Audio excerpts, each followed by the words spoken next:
Alright guys, this video is going to be the first in a series of videos about the fundamentals of kicking technique. So a lot of people ask me how I have developed my kicks to such a level where they're very clean and crisp looking, as well as quick and explosive. And from what I've observed, it's not so much about people's drills that they're doing, it's more the concepts underneath that they're not really aware of. So that's why I wanted to do this series. The reason I'm recording in this building today is to make a point about that. If you check this building out, obviously everything's gone from it. It's been basically gutted. There's no paper on the walls, there's no carpets, there's no heating or electricity. However, the basic shell, the foundations are still standing nice and strong and probably will continue to do for a number of years. And that's the same principle that we want to focus on with martial arts training. I'm sure you've heard the analogy that if you build a house upon shaky foundations, no matter how much money you've got to build that house, you could have $1 billion, then the slightest gust of wind is just going to blow it straight over. Even many instructors can only really explain to their students the differences between techniques. So they might explain the difference between a front kick and a turning kick, for example, but that's a far cry away from really truly understanding the subtle nuances that go into refining a technique over time to a point where it's then masterfully executed. If I could explain in one single example of how that's achieved, it's by focusing on the small things. And by small things, I mean the things that most people kind of view as arbitrary. We claw with our fingernails for that inch. Because we know when we add up all those inches, that's gonna make the fucking difference between winning and losing.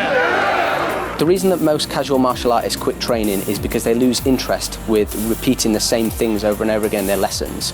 Most people are obsessed with the idea of finding advanced tactics, quick fixes, everything that needs to be advanced.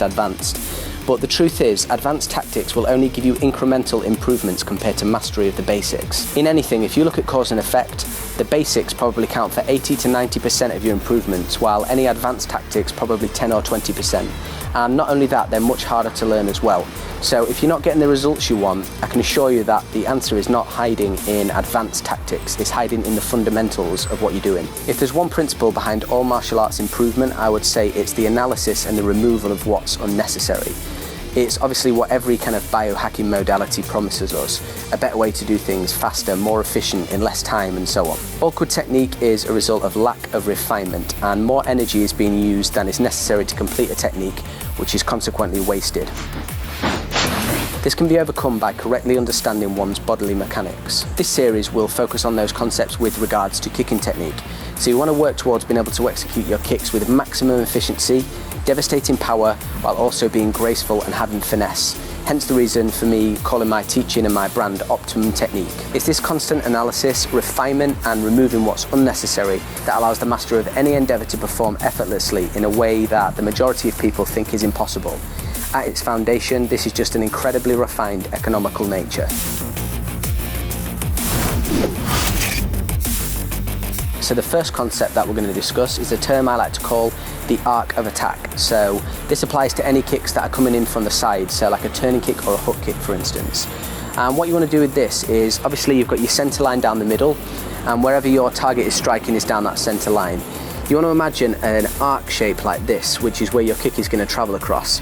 Now, people who aren't very experienced with kicks and don't really know what they're doing will have a big wide arc, and that's where they're wasting all their energy because the kick has to go fully across. In life, whatever we do compounds over time, and by constantly practicing and drilling on those basic concepts, that's going to have an effect and carry over into all different areas of your training. So take a look at this example to see what I'm talking about. If you can see here, I am performing a standing hook kick from my lead leg. Now, if you look at it closely, we've got the chamber, the extension point, and then finally the re-chamber at the end, which completes the kick. Now this is roughly the shape that the kick travels through on its arc, with the 3 white dots representing the different points. Now this is what it would look like if it travelled across a much wider arc, and this is where the energy is being wasted. The wider the arc of the kick, the more the leg has to do, therefore wasting energy and resulting in a slower kick. And the reason that's really important is because then when you go to do, say, a spin hook kick like I'm doing here, then the practice of having the short arc on the prerequisite kick, which was the standing hook kick, is going to then translate into this kick as well. And how that would work in reverse is if you had a very wide and loose arc on your normal hook kick, then you would also have a very wide and loose spin hook kick. So in order to shorten that arc like this, we need to be aware of a few things. If you imagine here, this is the point where your chambered kick extends before you hit your target. You travel across through and hit the target, and then this point is where you re-chamber the kick back in. Kicking technique should be precise and not laboured. The legs are some of the largest muscles in the body, so we need to learn to control them properly or they're just going to sap all of our energy. So by focusing on this, we're not having to muscle through and drag our legs through the technique, which will result in a slow kick with lacklustre power. And almost as important as energy conservation, refining your arc will serve to make your kicks more invisible against an opponent as well. As I mentioned before, if you have a big wide arc like this and you're having to drag your leg right through a technique, then your opponent's going to see that coming a mile off. It's like if I was to throw a punch, for instance, for this example, if I swing a punch out like this, you're going to see it coming a mile off. Whereas if I'm nice and tight and throw it in, it's a lot harder to read. So if you've got a nice narrow arc, it will almost appear as if, even though you're doing a turning kick, that it comes straight towards your opponent and then only travels across in a short motion before it's returned back. Now, our eyes struggle to judge distances correctly in front of us, and we're not really able to read that. We're much better with peripheral vision, which is why we have brake lights on our cars. So this isn't such an issue when you're executing techniques that travel down a straight line, like a front kick or a side kick, for example. But if you are unaware of this and you're very wide when you are throwing, say, a turning kick, then even an opponent with the most limited experience is going to be able to read that a mile off. By understanding and working within your arc of attack, you can make it so that your side-on kicking techniques aren't visible until it's too late. This is one of the reasons that Edson Barbosa was able to land this spectacular spin hook kick knockout. If you notice how tightly wrapped his body is when he's spinning round, his opponent didn't even see it coming and just had no chance. And then combine that as well, if the opponent's moving forward, it's even harder to spot. Be mindful to take this concept into your own training and build up slowly at first. So start slowly, practicing it slowly, taking your body exactly through the movement that you want to do. And then when it comes to doing it quickly, hopefully it will be second nature by then and you'll be able to execute the technique exactly the same. So a good way to drill this, as mentioned before, is by practicing slowly. I'm going to hold on to this ledge here, this wall, and you want to do this so that you are taking care of your balance, so that you can completely give your attention and focus to what you want to drill into your muscles. If you were practicing this and you weren't holding on to something, for instance, and you were trying to cater for your balance, then you're not going to really be able to focus on what you want. So that's why we do this. Firstly, obviously ensure that your pivoting foot is in the correct position, or that's going to mess you up straight away.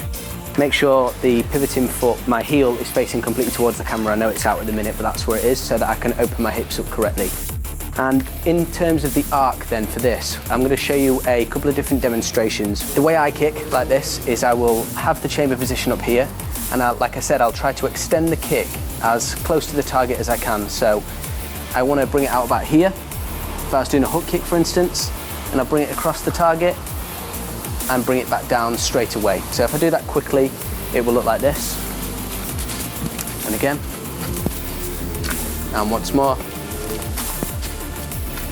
Now, if you might see somebody less experienced do this, their kick is going to come out wider from here and then finish more across there, which is what I was talking about, using too much energy and wasting time and being completely readable as well. So the way that would look would be more like this. It would be more wide, lack of a chamber, slow, out of control. The body is falling down as opposed to being nice and tight, whippy, and back in control and coming down again.